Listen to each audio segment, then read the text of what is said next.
Hello, everybody, and welcome to the course review for Red Fox and Gray Fox at Fox River County Park. This park is one of the best parks in my local area. Two fantastic courses, cannot complain at all. And really, the town of Silver Lake really has some great courses. Obviously, Silver Fox also in the area, and that needs a course review as well because that is a fantastic course. But this is Red Fox we're looking at. This is a 9-hole beginner course that is pretty much used as a warm-up for the more intermediate to advanced 18-hole course. Right here, hole 3 is probably the most fun hole on this course. It's a big downhill hyzer, probably about 270 feet. That is the longest hole on the course, on this 9-hole course. Looking here at hole 4, you go back up the hill. Righties are going to use a forehand. Lefties going to take a backhand. It's probably about 220, but it plays a little more like 250 with the uphill. Oh, what a tree! All of us putting it in the circle What a there. tree. Galen got some help. Did we all make the putt? That is a real question, and that answer is no. Usually, I have to flesh out my putting issues on this course before I get to the real one, since there's no practice basket to do that on. Here's hole 5. Ganfrolf, Galen, whatever you want to call him, has aced this before. Righty's going hyzer. Mikey here going with the skip shot with the FD3 and hitting it off the pin. It was quite bonkers. And here was what I thought was one of my first good putt attempts of the day. Hole 6 is a fun one to ace run, probably about 230 feet, and when you throw it well, it usually ends up really close. That one came out really low, but the way this hole is shaped, the disc always seems to filter into the circle. Even a bad shot's going to be within 30 feet, and if you go long, there's enough stuff back there to usually stop you short. Here's my putt, first make of the day. Felt good to can one. Moving on to hole 7. This is probably the most aceable hole other than hole 1. It's like 180 feet straight ahead. Throw a putter at it, see what happens. Or throw a flex sidearm like JK did on his birthday to drain it in. So, so this course is very simple. And really only hole 2 is challenging for an advanced player. I don't want to spoil all my thoughts about this. At the end, there will be some cinematic shots and some B-roll that we'll talk over and talk about both of these courses. That drive was terrible. That was probably my worst drive of the day. Still was able to give a decent run of the basket.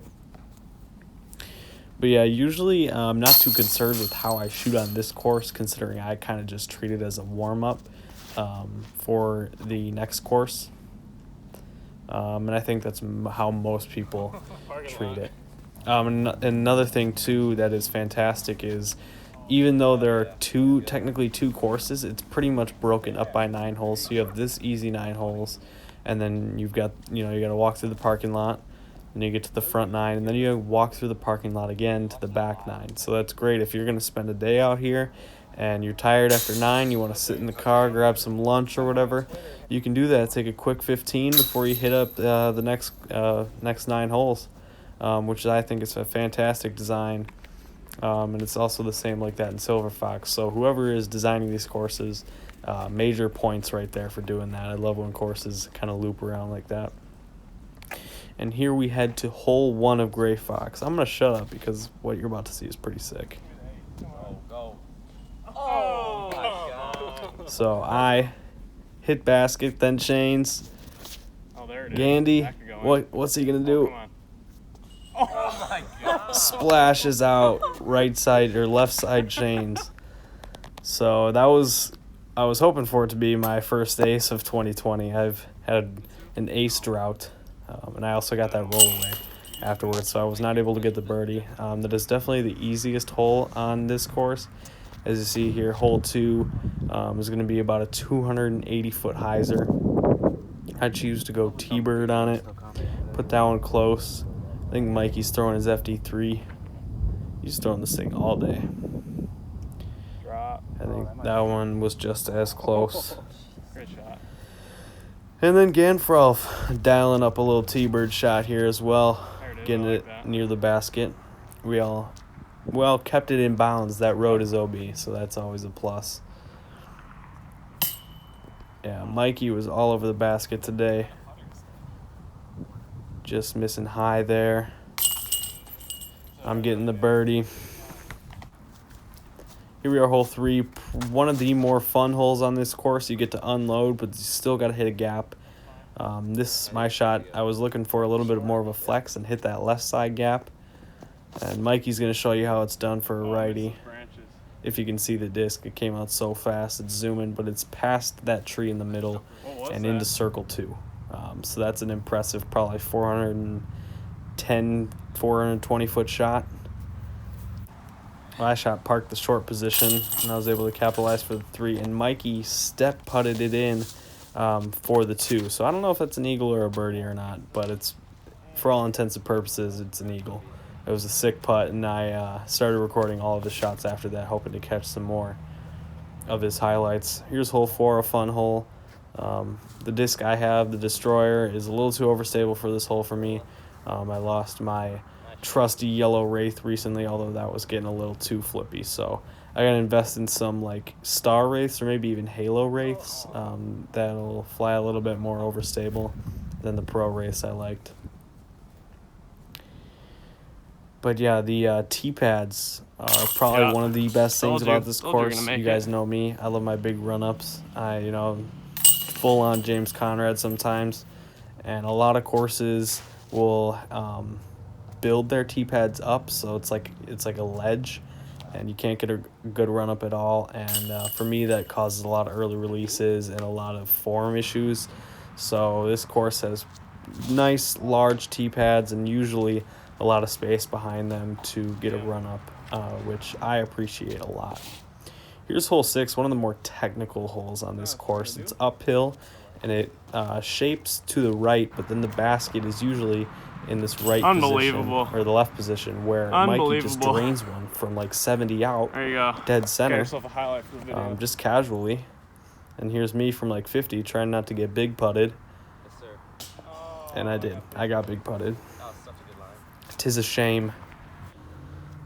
Hole 7 is a fun hole here. You're going back downhill, tunnel shot out the gap early. Your main goal really is to just get down there and stay clean. The basket's kind of tucked into a cove, which you'll see, and you just want to get into a position where you can make an approach. If you have a good forehand and you're a righty, chances are you could get down there. I just don't really have a disc to get down there lefty. Maybe if I threw my initial shot with a little more hyzer, it could have gotten there.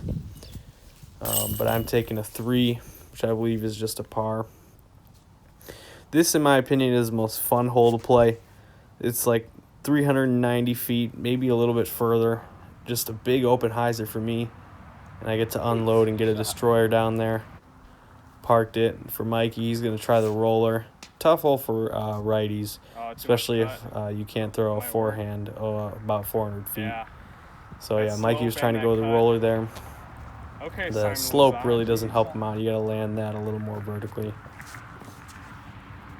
Yeah, and unless you really shank one, you're going to usually end up in the short grass in this one as well. There's Mikey's par putt. And me tapping in for birdie. I don't know what my score was at this point, but I think I was shooting pretty well. I started making putts around this point in the round, so felt good to get the putter in, but it's also because it was warm out and there was no wind. So, yeah, there you go, another birdie. But yeah, we walked through the parking lot again, so here we are at the back 9. Again, that's probably one of my favorite features of this course, is just being able to take a break if you think you need it. I think a lot more courses should implement that if they can. I think that's fantastic. Hole 11, little touchy shot, hyzer for righties and hyzer for me. Just left it a little bit too high. have to take my judge and throw a forehand approach. Worked out well. Getting up and down for par. Moving on to hole 12 is probably, other than hole 6, that short little technical one, this is definitely the most technical one, is I absolutely grip shank one into the woods. Although, fortunately, I kind of got a kick out to the edge, so you'll see I got a really fortunate bounce out, and I was able to throw a little flex firebird forehand up to the basket to get my 3. I'm not sure if that's a par or not, or if it's a birdie. Feels like a birdie, though.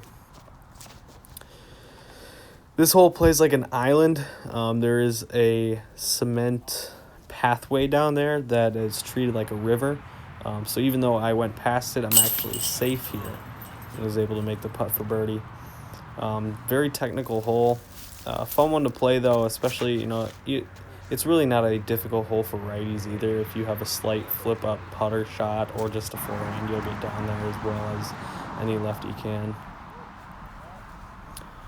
Yeah, and as you can totally see here too now, as the back 9 gets a lot more wooded. The front 9 was definitely more open, and even in the woods, the gaps were a lot wider than they are in the back 9. This hole I was trying to go roller, and I did not get enough either power or just angle on it. Mikey showing you how it's done. Just lacing one up the middle.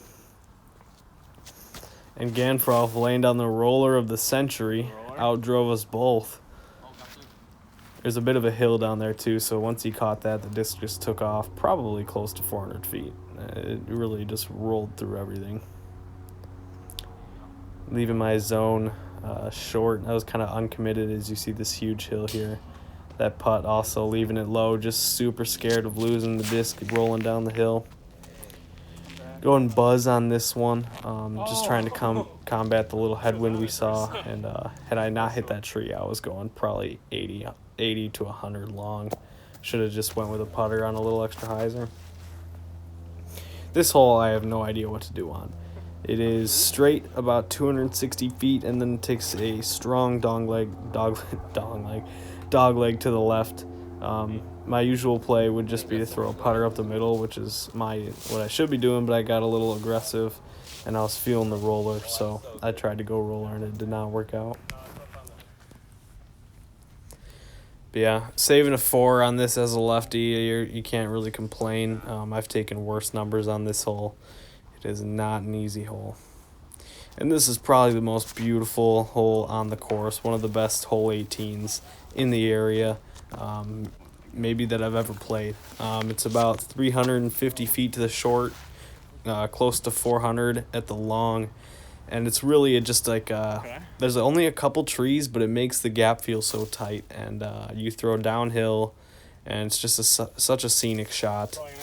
Obviously, me hitting the second available tree, I didn't really get to experience the thrill of peering the gap, but I still managed to get up and down. I believe actually this is for bogey, unfortunately. But yeah, that is playing through that course, and let's talk about Red Fox. So it's a very simple 9-hole beginner course, perfect for beginners. It's well maintained. It's, obviously, like I said before, treated as a warm-up to the more difficult and intermediate and advanced Gray Fox course. Hole 2 is really the only challenging shot for an advanced player. Mikey pured it with a backhand, and I had to throw a sidearm flex. Either way, it gets the job done. It's very fun, and I'd rate it, out of all the courses I played, despite the low ranking, I do think it's a fun course. I'm going to put it at 26th out of 29, just because it's 9 holes. It's simple, it's basic, but it's a fun course to play, and I can't complain. Gray Fox, however, on the contrary, it has an immaculate front 9, in my opinion. For a local course that isn't intending to be a championship level course, it's immaculate. Excellent use of elevation and trees. I couldn't tell you if they cut down a single tree or not. They just had great use of the land. It's fantastic. And the whole park can really be separated into 3 9-hole courses if you want to treat it that way, with the parking lot being kind of like the middle ground for everything. The baskets, the tee pads, and the flow are fantastic on both courses. They're both always in great condition. However, Gray Fox can get buggy in the summer. I'm going to put this 7th out of 29. I believe Heritage Trails County Park is ahead of it. But yeah, I think this course is probably the best in my local area. And yeah, that's going to do it for this course review. I hope you enjoyed, and I hope you get out to this park because it's a real treat. So, keep throwing them discs, man, and I'll catch you guys in the next one. Peace out.